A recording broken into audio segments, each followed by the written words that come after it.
What's up, Epi family? Today I'm going to be showing you my CQB Airsoft Loadout. So first of all, I'm just going to show you how I look with my loadout on. I'm just going to turn around and you can see my loadout. I'm in the house, so I took off my boots, but here they are.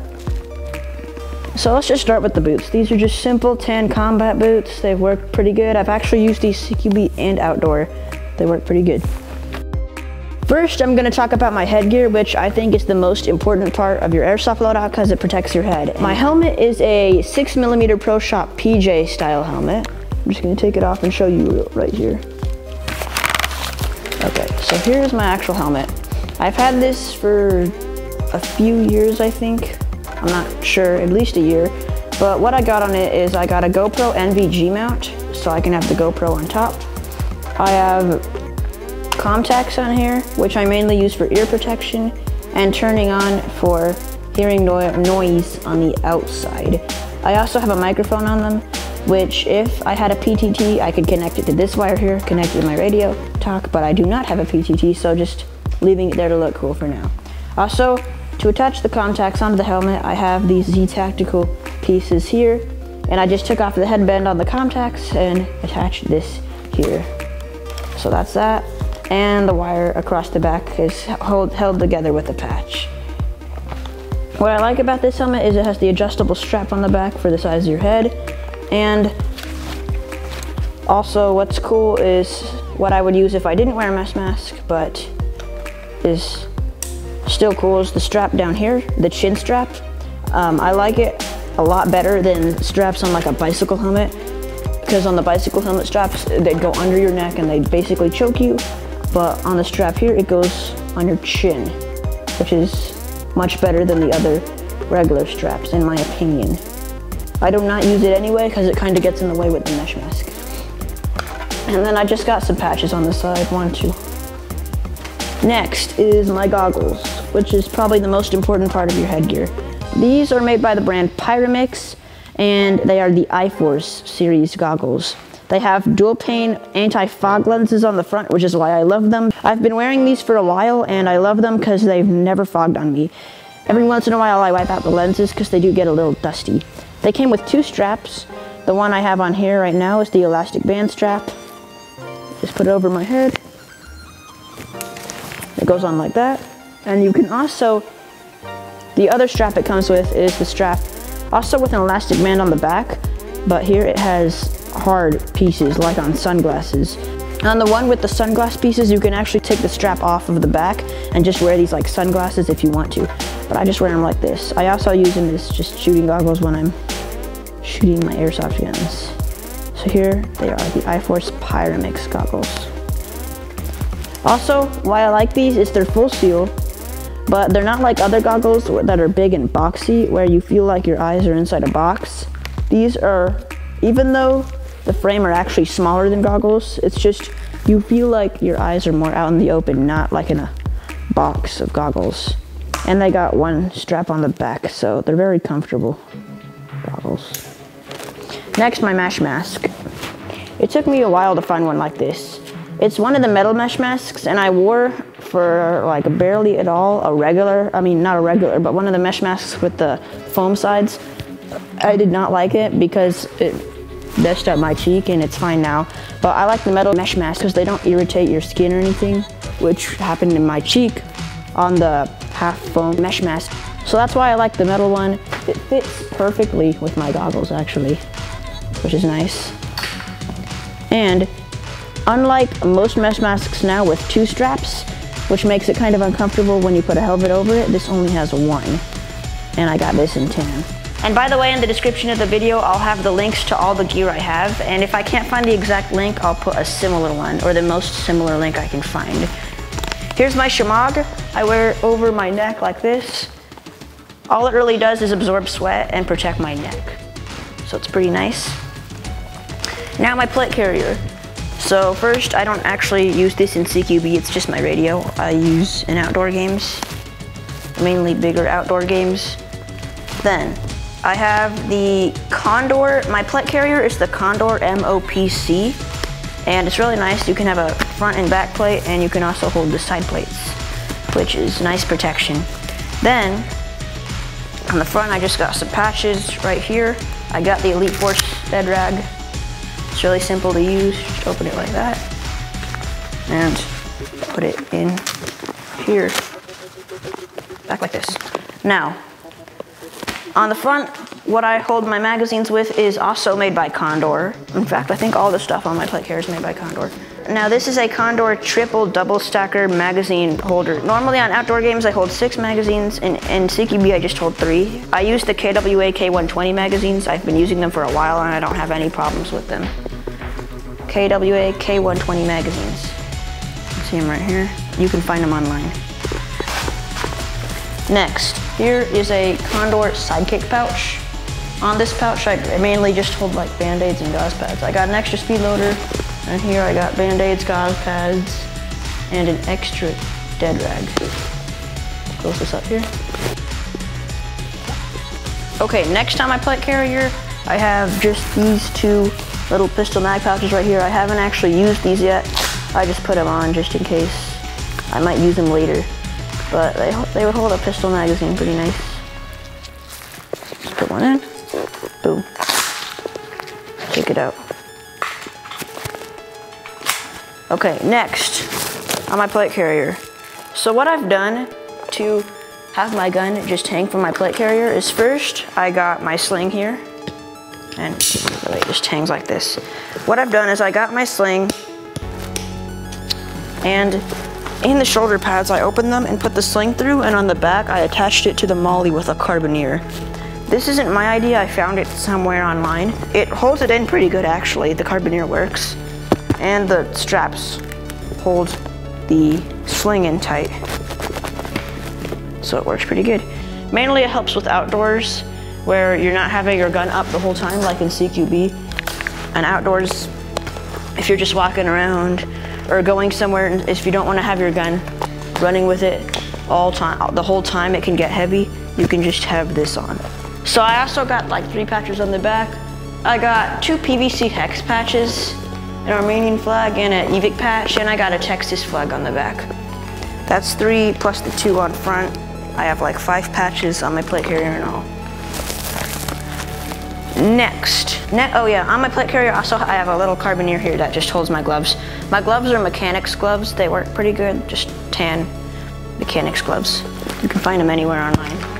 Next is my belt. I have a web belt, just a tan web belt with a black buckle. I like them because it's not like any other belt where there's holes. You can just put it wherever you want here, and you can also adjust the length of the web belt. I'm gonna talk about my just sidearm later. My holster for my sidearm is a Blackhawk Serpa left-handed hardshell holster.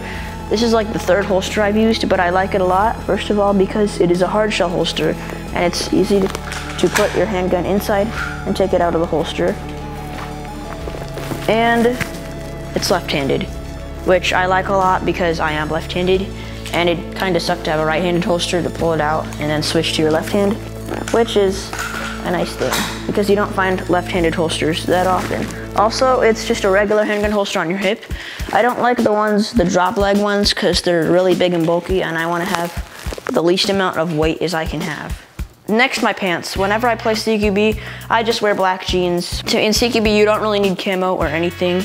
As long as you just got mainly long pants, it should be fine. The other thing I carry on my belt, besides my holster, is my dump pouch. I don't have it with me right now. It's somewhere. But I just have a regular tan dump pouch. Most of you probably know what it is. If you don't know, just look online, just search dump pouch and you can see it. But basically, it's just a pouch and you can hold whatever you want in there. So normally when I wear it on my belt here, just in the back.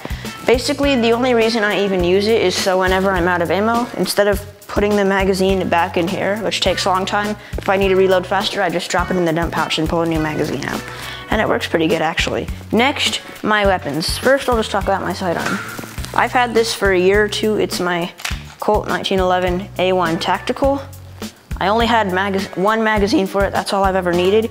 Because I only really use this when this is out of ammo, which has never happened before. The only time I really ever use this is when there's a problem with this gun. Twice it's happened only once I remember was when I was using this gun and this guy started making a squeaky noise or something. I'm not sure what was really happening at the time. I didn't want to shoot it more and maybe ruin it, so I just stopped using it and pulled out the pistol and started shooting. So it works pretty good. This pistol is an Elite Force 1911 A1. It's got a nice kick, it's CO2 powered. What I like about this pistol is it has nice sights I really like, a threaded barrel where you can put a suppressor on the outside or a tracer. I've used it once and I'm not using it again. On the pistol at least. It has a rail on the bottom, which I don't really use, but what I do use is the ambidextrous safety, which I like because I'm left-handed. This pistol has gone through a lot. I've dropped it on the floor a billion times and especially dropped it outside in the mud and stuff.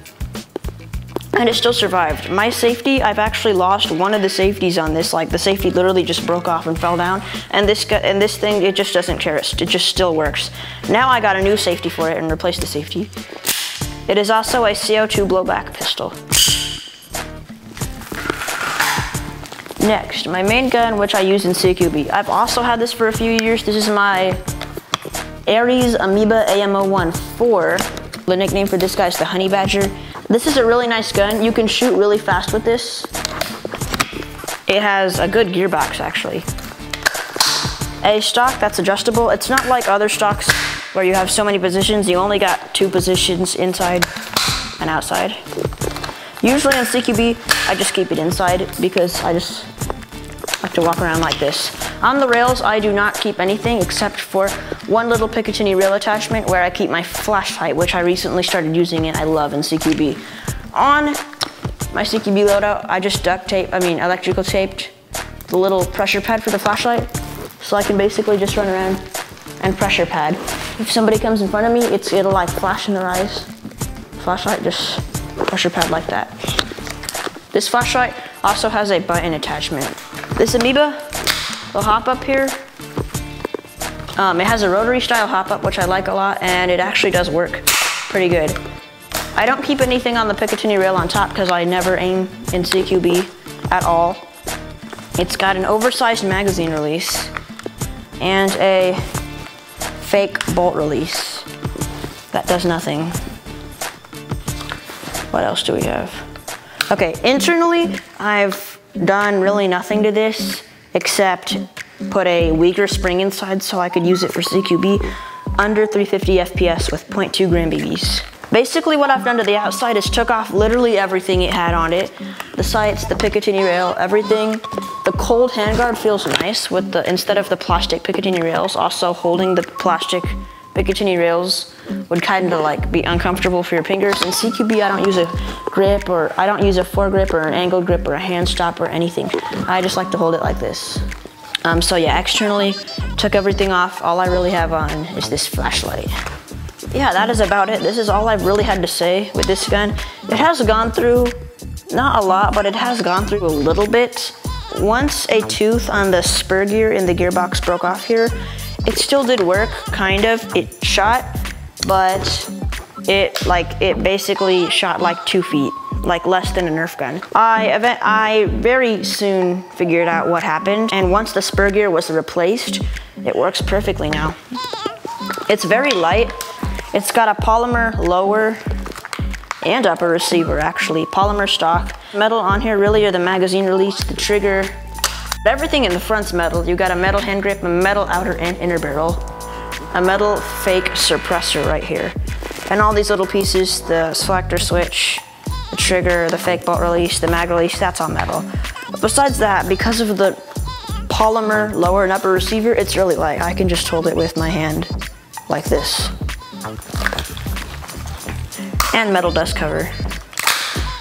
And a metal bolt, which doesn't actually work like a real bolt, obviously, on a gun. It's just here for looks to get to your hop-up. That's my gun. Again, Amoeba AMO-1-4. Ares Amoeba, actually. Now last is my True Spec combat shirt. What I like a lot about the combat shirts way more than the BDU shirts is the BDU shirts always have all those pockets on the front and everything. It just gets really hot while wearing the plate carrier. This has a very thin cotton material on the front, basically like a t-shirt material on the front and back torso. So you feel really, you don't get hot while you're wearing the plate carrier. It's got a zipper on the front. So the front and back torso are t-shirt material for the plate carrier, but the sleeves are actually thick, like BDU or ACU kind of shirt, thick to have more protection. It's got a pocket on each side like this, and you have patch space on the front, there. The left arm, the left sleeve has a space for 3 pen or pencils. Here, if you open this, okay, there's a pocket here, and if you open this, you can put those little foam pads inside here for a little bit more protection if you wanted to. They have hook and loop adjustable cuffs, which are a lot better than the button ones, which I used to have, which took kind of long to adjust. Okay, so that is my airsoft loadout every time I go and play CQB. I've been using this kind of loadout for not too long, but I've been using it for a while about now. I've been updating, moving stuff, mainly changing my head setup to be comfortable but protective, which again I think is the most important part, your head setup out of all the gear. I forgot to tell you something on my plate carrier. Inside, I use foam dummy plates in the plate carrier. These are foam dummy EMG plates. They're medium sized. I have taken a few hits from here. So they are pretty protective, and they do make your plate carrier pop out a lot more and not look so floppy if you didn't have plates. So I have the one plate on the front, and I also have the same plate on the back here, and I also have 2 side plates for side protection. One here. They're also the EMG plates. Okay, happy family. So a lot of you come to watch this channel for Airsoft, for Nerf, and a lot of you come for both. But here's my Nerf loadout. First thing in my Nerf loadout is my clothes. Whatever clothes I'm wearing for the day, that's what I'm wearing for the Nerf War, because I don't care about changing to anything, so whatever's comfortable. What I usually use in Nerf Wars? The Jolt. That's what I usually use, because everything's a Jolt reskin anyway, so who cares? That's what I use. That's it. Peace out. All right, so this is the end of the video. Don't forget to subscribe to the Happy Family and JeffMara channel.